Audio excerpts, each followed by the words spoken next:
All right, I am Derek Cressman and graduated Williams in 1990. Use pronouns of he and him and live here in sunny Sacramento.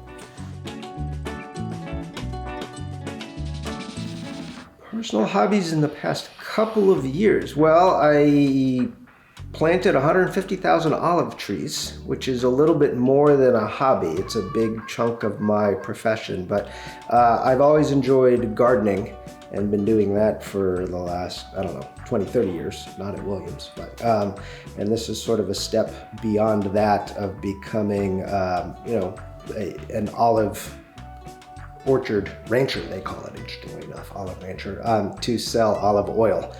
So it's both a job and a hobby for me because I do it for fun too. For work, I write books and I grow olives and then dabble in politics and teach middle school debate. So it's kind of a mishmash of other things. And in some ways, the olives were helpful as a break from the writing and political activism stuff that I did, which is very intangible, right? And sort of thought and head oriented. I found it and still find it very helpful to spend a little bit of time doing something with my hands that you can see a very concrete, tangible result of, like there's an olive tree where there didn't used to be one, and look, people can eat the olive oil that comes from that. And it was helpful just sort of for my own balance and fun to counterbalance all the more intellectual, mind-based stuff that I'm doing in writing and activism. Yes, and so how did you settle on olives as what you wanted to grow? Well, that's a good question. My grandfather and grandmother were farmers in Indiana, and they grew stuff like soybeans and corn and, the normal stuff. And I used to go there for summers, so I had early interest and exposure to farming, but my parents and that whole generation got out of it. And, I went to Williams and lived in big cities like Boston and Washington, D.C., where I met my wife. So farming was kind of just not a thing anymore. And then we were driving from DC to go to a friend's wedding and stopped in Columbus, Ohio. This was before the internet, so you had to get those little books with like road food on it. You guys may be exploring road food on your trip.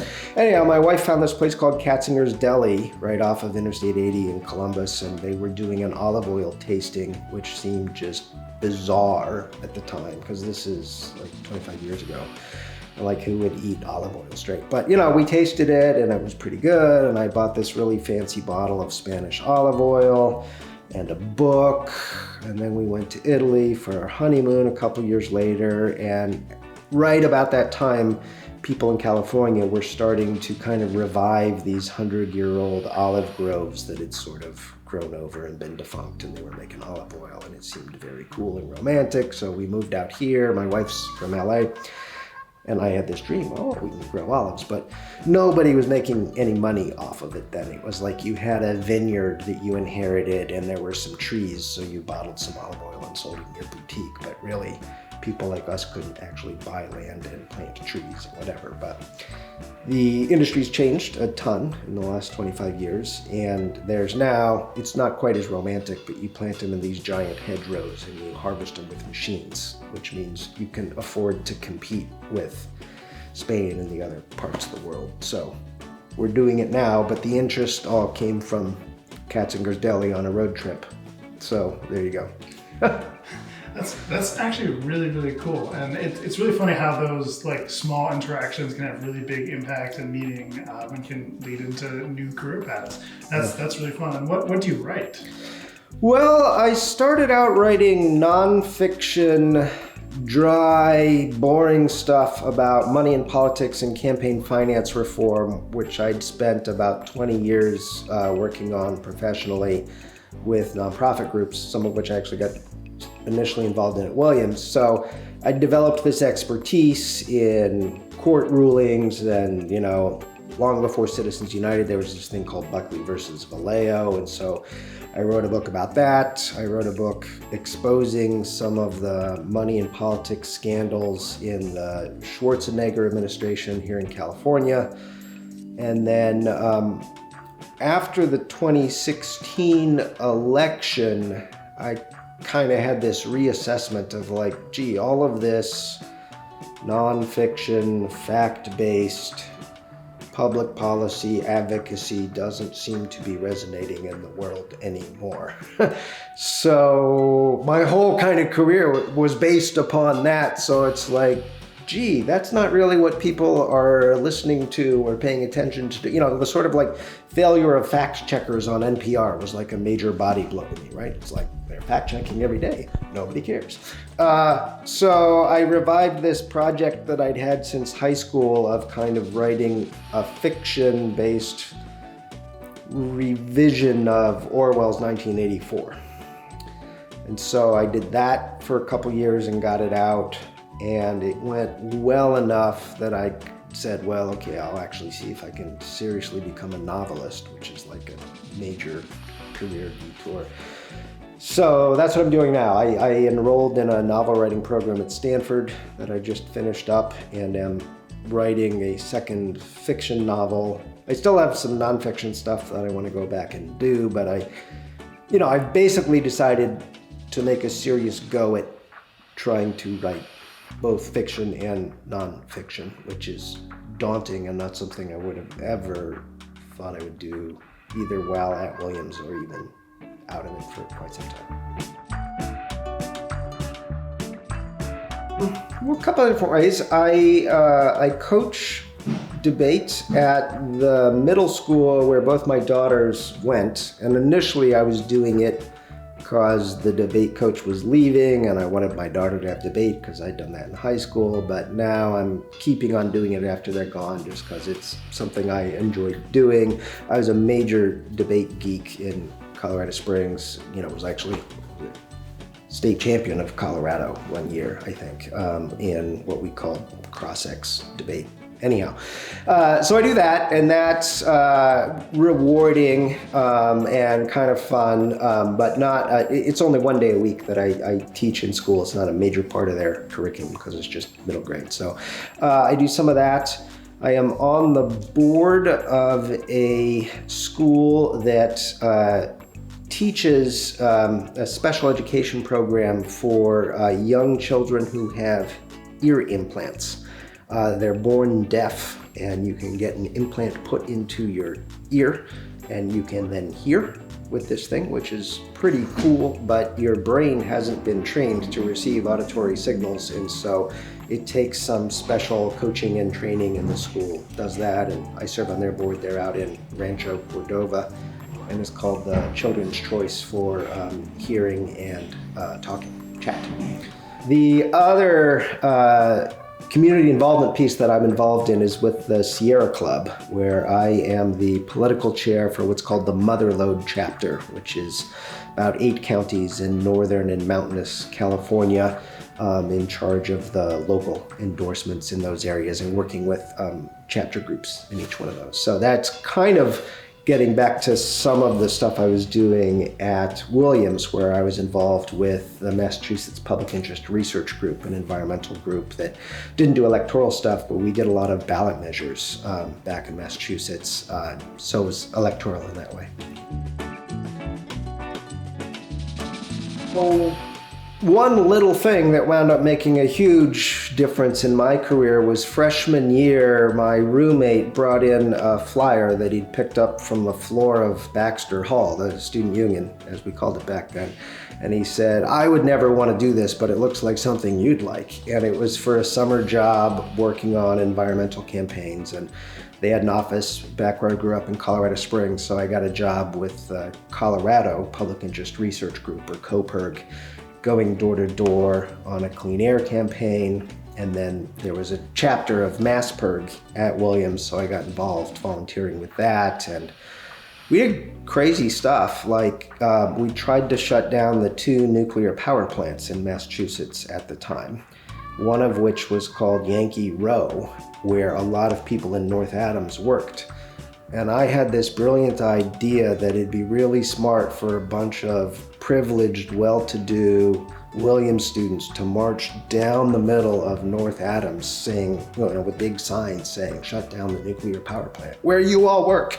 So we lost on that campaign, but they did wind up shutting it down 5 or 10 years later because it was ancient and falling apart and incredibly expensive and whatever, and North Adams is now reinventing itself. But anyhow, that flyer and then getting involved in that group at Williams wound up leading me on a 25-year career of working, doing environmental organizing and then dealing with money and politics as I realized the influence of corporate money on climate change and other environmental stuff that I cared about.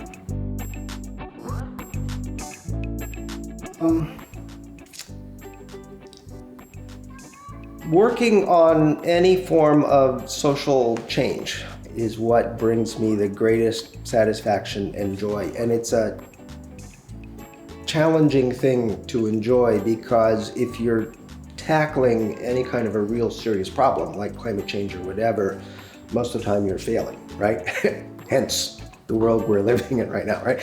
So it's a little bit of a sadomasochistic thing to find joy in, but somehow to me, I like climbing mountains also, right? And you don't always make it to the top, especially if you're trying one that's sort of a notch above your normal ability level. And so there's something about just the effort of doing something that is difficult but also interesting and meaningful that for me is social change and politics and mountain climbing, I guess.